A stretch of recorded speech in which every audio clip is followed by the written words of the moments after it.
If there's any questions about the content as we move through it, put those in the chat. Happy to answer any questions that you might have. I think that's all out of the way. I think we're ready to go, and we'd say it's time to say let's buckle up and get after it. And if you would, join me on page 2 of your workbook. Page 2 is where we're going to begin. And as we move over to page 2, you can see that one of our first graphics here on page 2 is what is human-centered leadership? What is this all about? Well, we have 2 sides here on this graphic, and we'll start over here. Business-centered focus is all about the growth of the business. It's about technology and advancing technology, using technology at all costs, right? Whether it works or not, we use it. It's about financial results and outcomes. It's a lot of times bottom line driven. Not that that's not important, but that might be the single focus, and we do it at all costs. And of course, it's about competition. One of the things that we call this side over here is a performance culture. A performance-oriented, focused organization. But we also see here, we've got this human-centered focus, which is over here on this side. What is human-centered leadership, human-centered focus about? It's about developing people, isn't it? It's about growing people and developing them. It's about identifying their strengths and trying to get them to engage in their work with those strengths. It's about inspiring, it's about motivating, it's about empowering. Human-centered focus is also about the creativity and innovation that those individuals offer and bring to the table. And of course, it's about support. It is about support.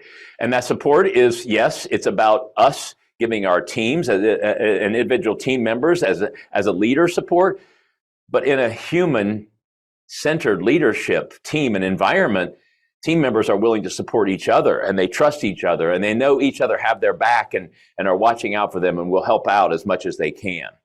What we typically call this side is a growth culture.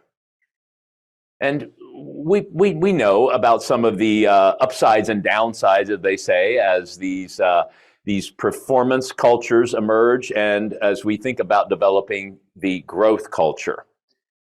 NASA was known in the 60s and 70s, and for the most part, the 80s, as having a performance culture, a performance organization. And well, you might be thinking NASA, rockets, launching rockets, humans into space. Yes, I think that's all about performance, but it was about performance, and they didn't really concern themselves with anything else. It's not a criticism or indictment of any organization, especially not NASA, because they learned from their experience.